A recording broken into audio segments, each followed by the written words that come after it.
Okay, good morning, everybody. Thank you all for coming to LMPD today.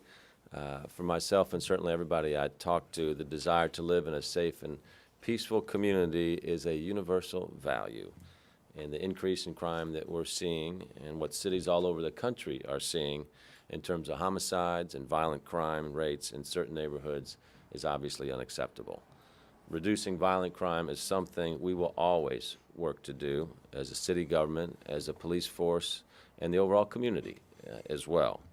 For us in Metro government, we acknowledge the importance of public safety by making it the single biggest item in our city budget. I want to also be sure that we're communicating our public safety efforts thoroughly and effectively so all citizens are informed and so we can be partners with the entire community as we invest your tax dollars to advance public safety here in our city of Louisville. Overall, we're working to improve public safety through two distinct channels: immediate efforts to address what's happening on our streets right now, and long-term efforts designed to continue building trust and building human capacity so we can prevent more violent crimes down the road. With everything we do in Metro government, we are constantly measuring and evaluating our efforts. We believe in transparency. That's why we make those results public through our award-winning Louisville program, and it's also why LMPD was the first police department in the country to put their data online so it could be open data.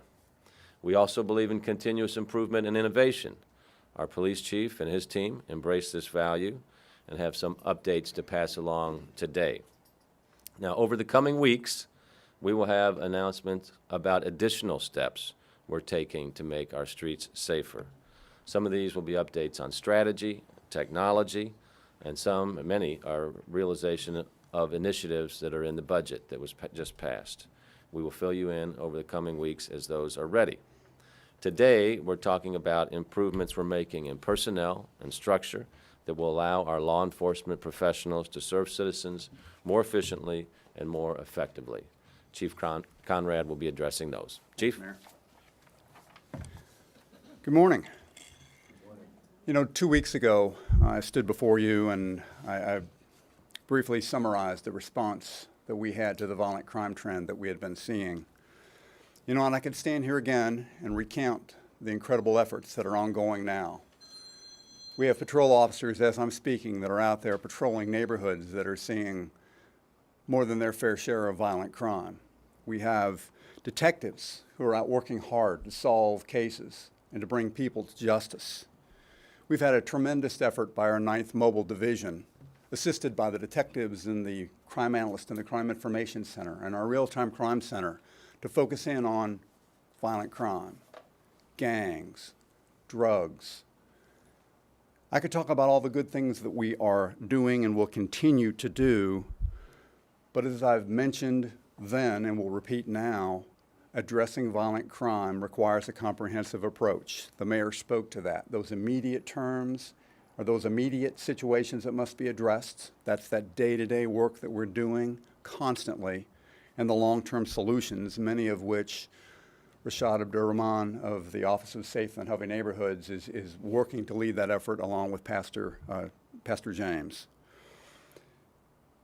We are dealing with complex issues, and these are complex times. And I think we all agree the violence is continuing. With last night's shootings, we have 84 homicides as compared to 54 last year. That represents a 55 to almost 56% increase compared to this date as of last year. And while I've said this many times before, we're making great strides, but we are not going to arrest our way out of our problems. You know, many of the root causes of violence are things that law enforcement can never address. But that doesn't mean that we don't have an obligation to take leadership in trying to address the things that we can. We need to heed the concerns that we've heard from so many throughout this country about a lack of trust in law enforcement. Our people work hard to try to protect and serve this community, but there are people in this community that don't trust us. And without this trust, we're not going to be able to reduce crime. Without this trust, we're not going to get the information we need from witnesses. We're not going to get victims to tell us what happened. And I think this problem of distrust really speaks to the underlying cause, and that is mistrust that must be addressed. You know, as a result of Ferguson and similar instances, in December of 2014, President Obama commissioned a task force that was called the 21st Century Task Force on Policing, or 21st Century Policing. The task force identified 6 pillars and 56 recommendations that they believed would lead policing into the 21st century. Our department has been invited to the White House a number of times to talk about our efforts to implement these recommendations, and we've been identified as one of 15 departments that are considered national leaders in the effort to move this process forward. And I'm going to commit to you that we're going to continue to strive to be forward-thinking, to be progressive, and to do what we can to address these issues in our community. And to that end, I want to announce some efforts that are going to be underway. First, we applied for and received a federal grant through the Office of Community-Oriented Policing Services that gave us 10 additional officers. These officers were going to be tasked specifically with community outreach efforts that were intended to enhance trust and to build legitimacy throughout our community. On the 23rd, and in addition to these officers and also realigning some of our existing resources, I've been able to come up with the resources we need to reorganize some of our department. And I believe that this reorganization will allow us to more efficiently and effectively address problems in our community. A week from today, on September 23rd, I'll be creating a new community services division that will focus more resources on community outreach. This new division will include our school resource officer program, our special event unit, our traffic unit, and a new community policing unit that will be focusing its efforts on building trust and legitimacy in our most troubled and most challenging neighborhoods. 9 of the officers from that grant will be assigned to the new community policing unit.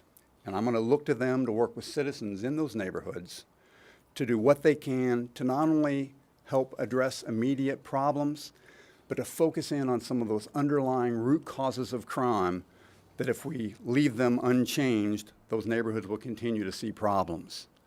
We're going to work with these citizens to build a sense of community, a sense of neighborhood.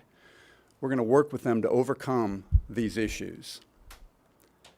I want also these officers to become a resource for people in these communities, to have partnerships with other providers and service providers in our community so they can be a conduit, essentially, between those citizens in need and those service providers. That 10th grant-funded officer is going to be assigned here to our Media and Public Relations Office. They'll be specifically assigned to doing more social media outreach, which we know from research that many people under the age of 25 use to get their news, and we want to make sure that we're not missing that critically important demographic, particularly when it comes to building trust. And while we can't arrest our way out of problems, we also have an obligation, I believe, when we know that a situation is going to be dangerous, that our officers have the best training possible, that when we make arrests, those arrests are lawful, and when we have to use force, we use the least amount of force necessary. And while we can't predict that every situation, how it's going to be, how dangerous it might be, we do have a process that allows us, when possible, to identify those risky situations. And in doing so, we have an opportunity and an obligation to use our most highly trained officers and to send them into those situations where they can hopefully resolve it without citizen injuries, without officer injuries, and with everyone coming out of it okay. As part of this reorganization, I'm going to be changing some of the duties of our Special Operations Division. We currently have a part-time SWAT team made up of 44 officers, detectives, and commanding officers that are assigned to different duties throughout the department. These highly trained officers have had great success in resolving situations, again, with the minimal amount of force used. We've seen very few officer injuries, very few citizen injuries, and this is after literally hundreds of deployments over the past 3 or 4 years.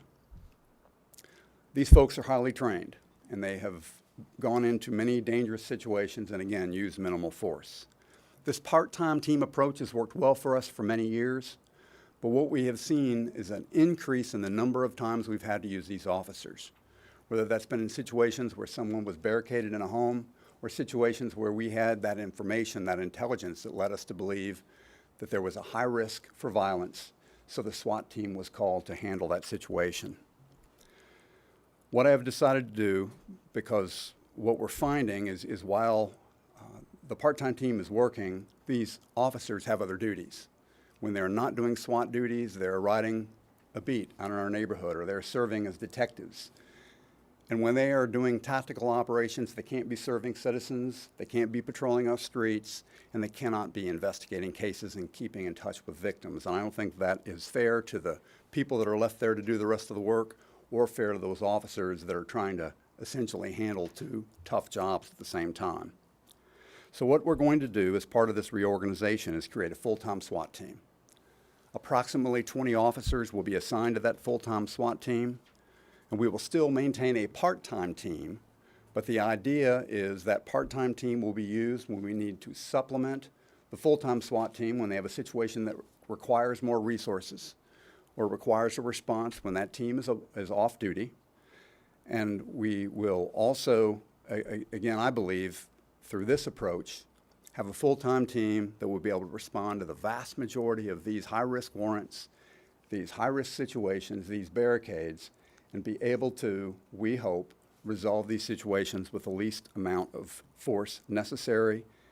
It will provide for a safer response, and we believe will allow us to get in and out of these high-risk situations with minimal injuries. A final component of this reorganization is going to be the assignment of additional personnel to our narcotics division. Over the past few years, we have seen the devastating impact of heroin in our community. Already this year, we've seen a 47% increase in the number of overdose deaths that our officers have responded to. We also believe that narcotics trafficking is connected to many of the homicides we've had this year and much of the violent crime we've seen. In an effort to address this problem, I'm going to be assigning additional personnel to the narcotics division to create 2 new squads of detectives. That'll be 2 sergeants and 14 detectives that will be assigned to identify and arrest narcotics traffickers in our community.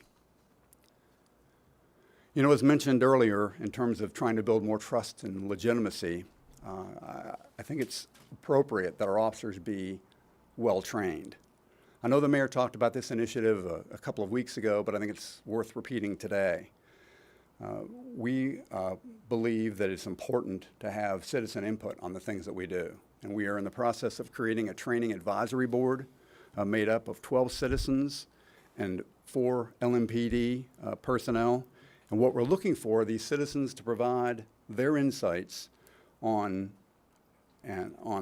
what they believe we need to be training our recruits and also our sworn members on. And this is just really another example of us trying to build trust in the community and trying to get everyone who is interested to get on board. If you have any interest in joining this board, I would ask you to please go to our website and just type in the browser there, Training Advisory Board, and all the information along with the application will pop up. A couple of last things I want to mention. Again, next Friday on the 23rd at 9 a.m., we will be doing a large promotional ceremony. The location of that ceremony is yet to be determined. We'll be promoting 27 people. A number of those promotions have come out of this reorganizational effort. Others are coming out of retirements that have happened in the recent past or anticipated retirements. 4 or 3 promotions and 1 transfer that I think are of note. We'll be promoting Lieutenant Eric Johnson to Major to lead our Administrative Services Division, which will have oversight in terms of our implementation of the 21st Century Policing Plan. We'll be promoting Lieutenant Todd Kessinger, who many of you see every time we have a homicide, to Major. He'll be running that new Special Operations Division, which will include the full-time SWAT team. And we will be promoting Lieutenant Mike Bogan to lead the 7th Patrol Division. He will be taking the place of Major Curtis Flaherty, Major Flaherty, who has been the major in the 7th Division for the last almost 3 years, will be coming to lead the new Community Services Division.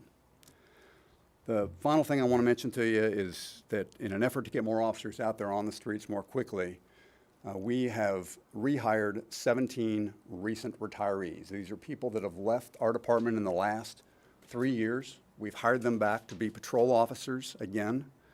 This is the first installment on the 122 officers that we are going to hire this fiscal year. The great thing about these officers is they're already fully trained and they're already out there doing what they need to be doing or will be in the very, very, very near future. Let me close by echoing a statement from the President's Task Force on 21st Century Policing, that the trust between police and the people they protect and serve is essential in a democracy.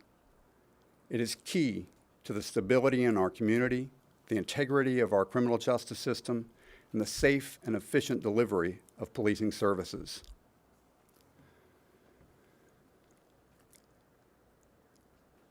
It's important that we communicate information about this 21st Century Policing Plan and what it is we're doing. And so I want to announce that we will be doing a number of community forums to educate our community about the 21st Century Policing Plan and these 6 pillars, the 56 recommendations, and how we intend to implement them, and to get their input on how we can do more to build trust and to build legitimacy. The first forum will be held on Thursday, September 22nd at 6 p.m. at the Louisville Urban League. It is open to the public, and anyone who is interested in hearing more about our efforts is welcome to join us. The focus of that will be the first pillar, which is building trust and legitimacy. You know, as I've said, these are complex times and these are complex issues, and it is going to take the police and the community and government agencies and schools and religious leaders and our churches and social organizations and our media, all of us working together to do what we can to make our community a safer place. I will commit to you as the chief of the Metro Police Department that I and the men and women of this department stand ready to do our part, to do all we can. And now we need your help as well. Thanks. Thank you, Chief. Good job.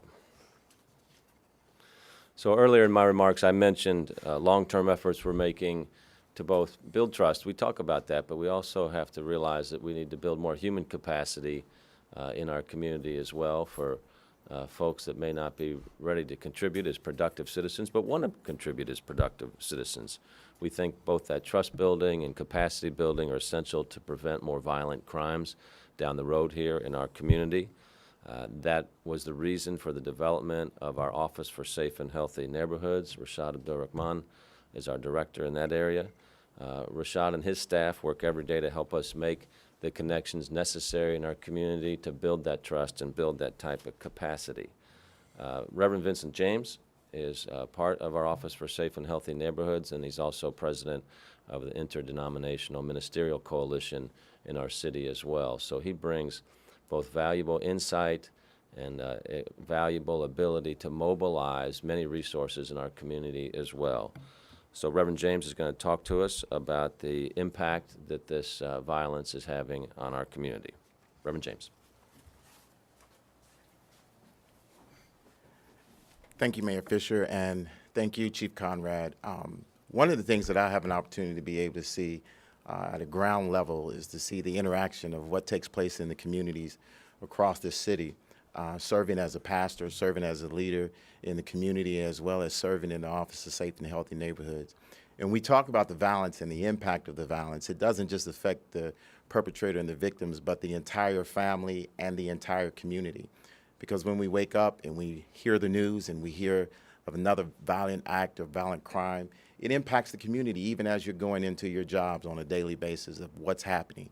But I think we have an opportunity when we talk about the idea of 21st century policing, building trust with the initiatives that Chief Conrad is bringing about, building trust within the community, having these additional officers to be able to be exclusively set aside to be able to engage the community in a more positive and trusting way.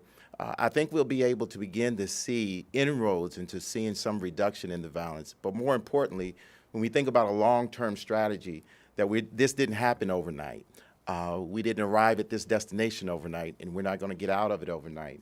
But with these kinds of focused efforts and energies and resources that are put toward making a difference in what we've seen traditionally, how policing has been done and how government has ran, and even in terms of how the faith community has operated. But looking at an opportunity to be able to come together effectively and begin to see the collaboration taking place is really, truly going to begin to make a difference. And so I'm excited about the opportunity to see these initiatives going forward.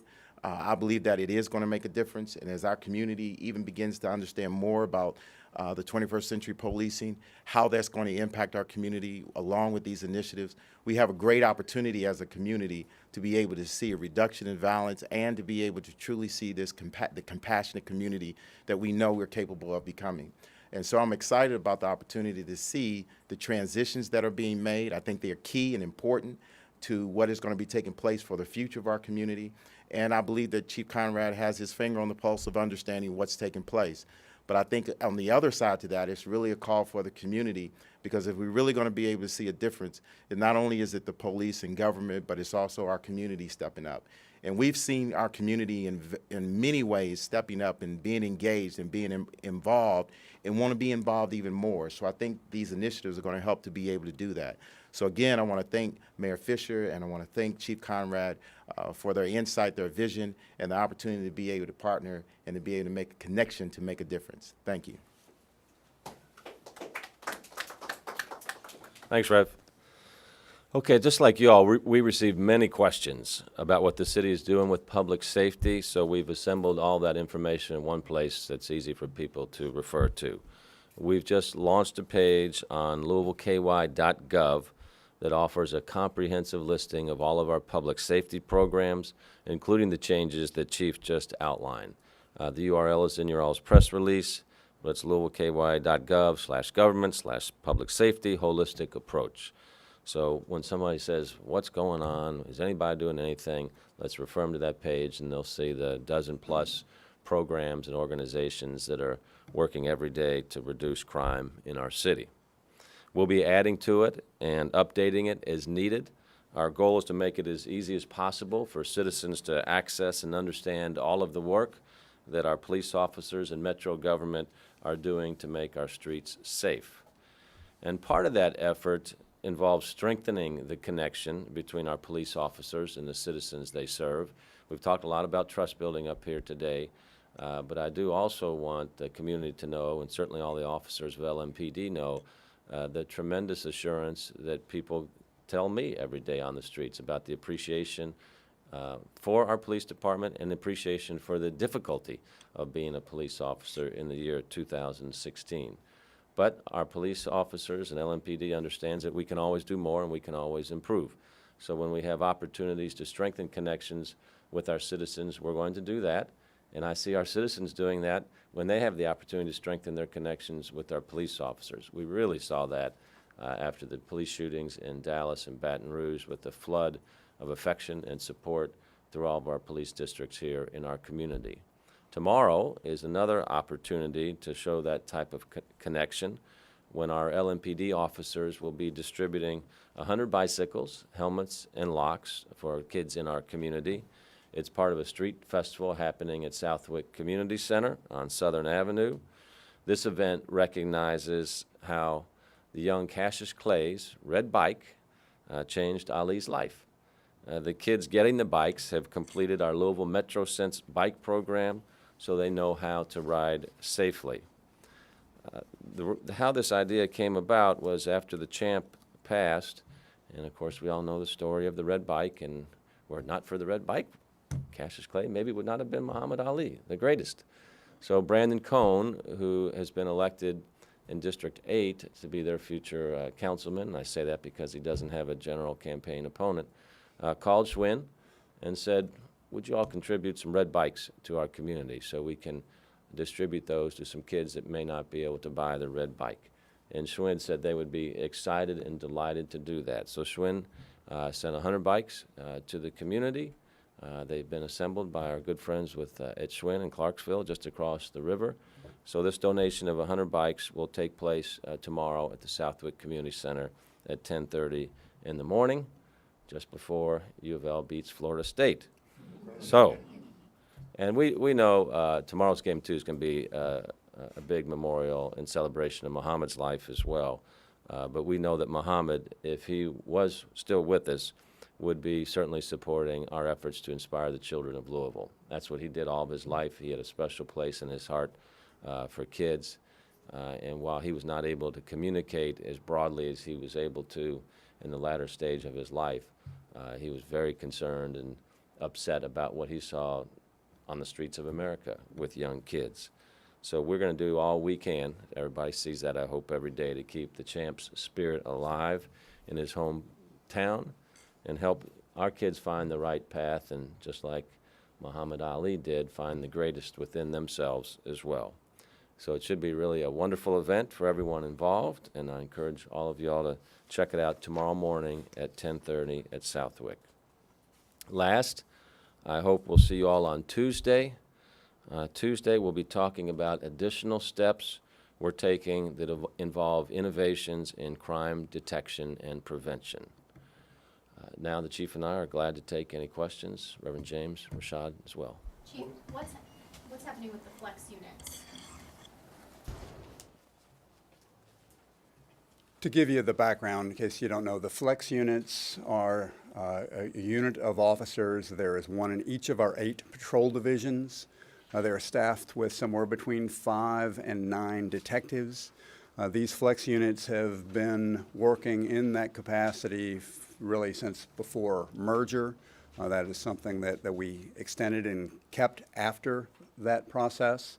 But in an effort to do this reorganization, to find the staffing, to assign additional people to the SWAT team, to find the staffing that we need to assign additional people to narcotics, we'll be eliminating those flex teams. So essentially, we have these decentralized resources in the 8 divisions, and we're trying to use those resources in a way that we think will more effectively speak to violent crime and to narcotics trafficking. So it won't necessarily be those detectives going into those positions. We have a process that is dictated by our collective bargaining agreement with the FOP that will determine exactly which people will be going to the full-time SWAT team and which people will be the new detectives and supervisors going to the narcotics unit. We will then make transfers as needed between the 8 patrol divisions to make sure that we have placed any additional officers in the divisions that have the most workload based on calls for service and crime, which is the process we've been using now for the past couple of years since the staffing study.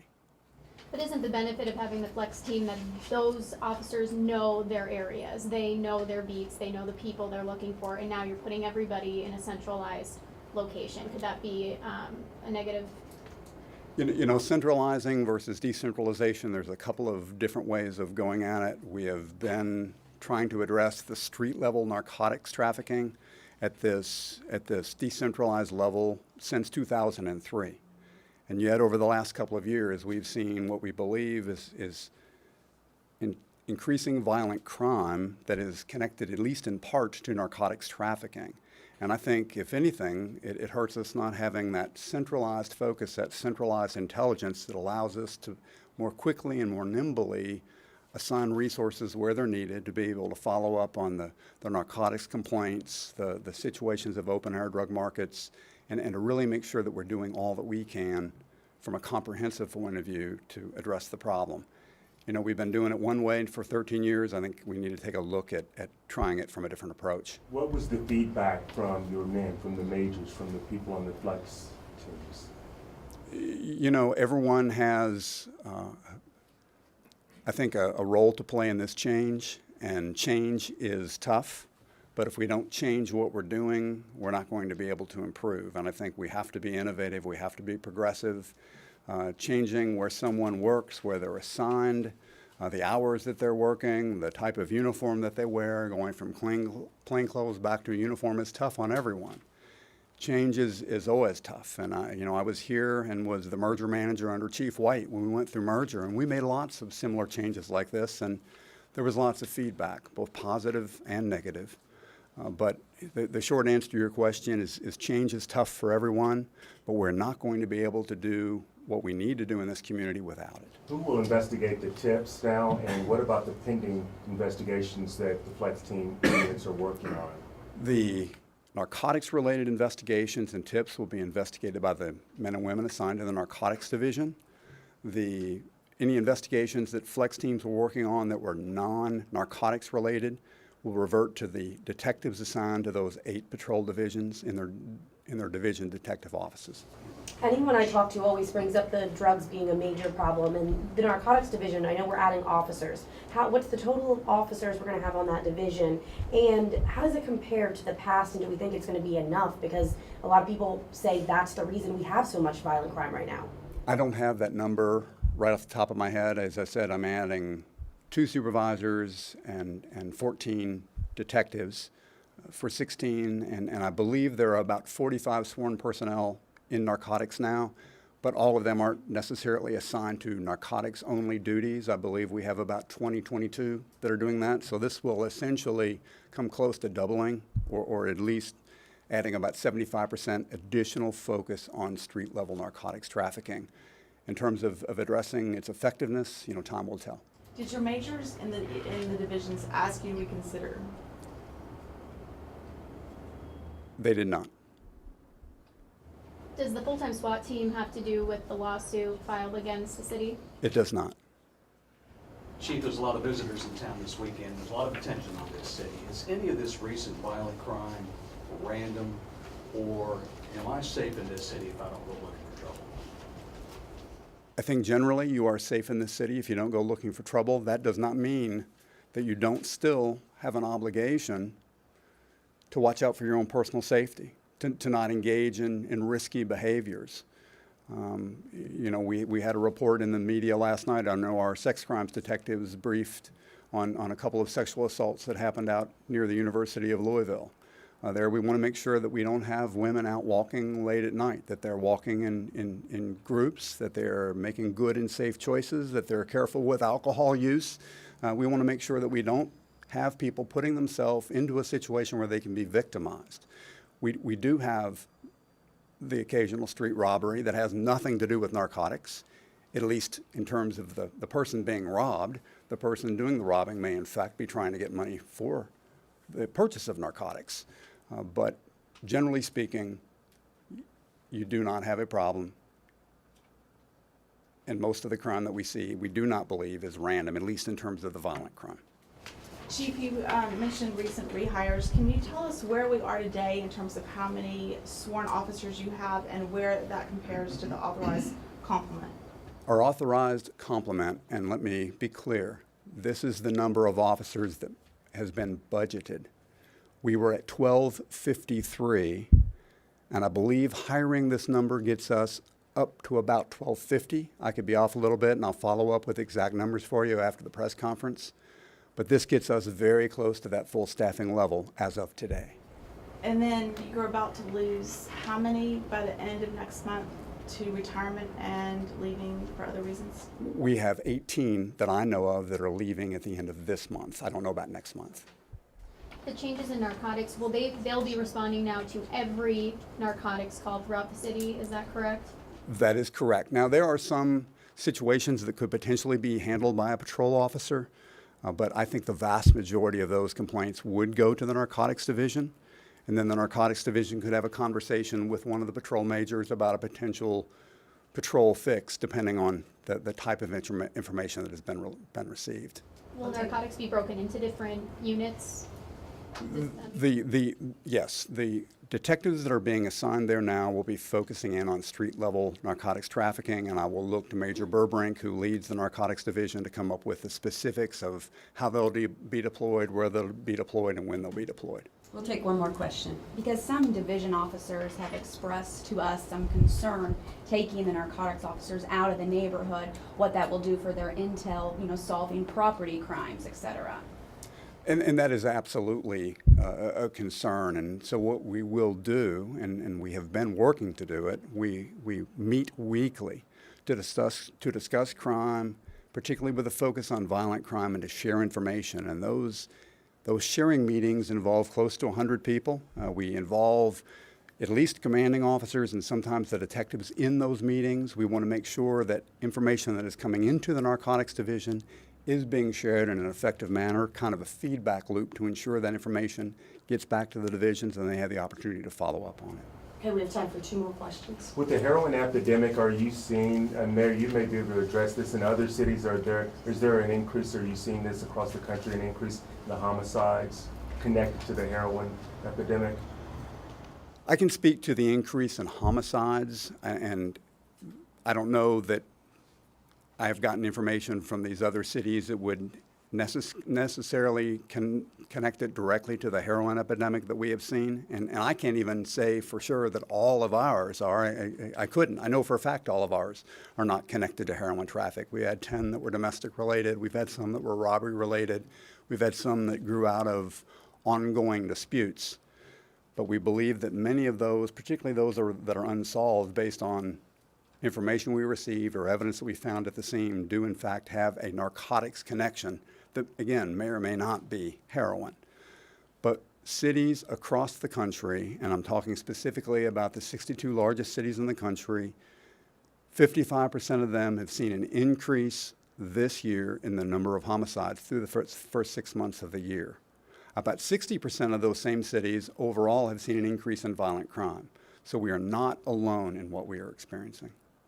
In the changes that you guys saw, did you kind of look at those other departments too and decide these are the changes we're going to make based on some of the stuff they're doing as well? You know, we are constantly looking for best practices from around the country, but I think in every one of those communities you have chiefs that are doing very much what I am doing, and you know, we are trying to find the right mix of personnel, putting round pegs and round holes, and making sure that we focus our resources in the areas where they're needed to have the greatest impact on violent crime. And right now, from our perspective, that appears to be making sure we have tactical resources in place to deal with problems, to minimize the chances of anyone getting hurt, and to make sure that we have more resources assigned to narcotics investigations in hopes of addressing the terrible problems we've been experiencing. Thank you. Thanks, everyone. This has been a Metro TV production, a public service of Louisville Metro government.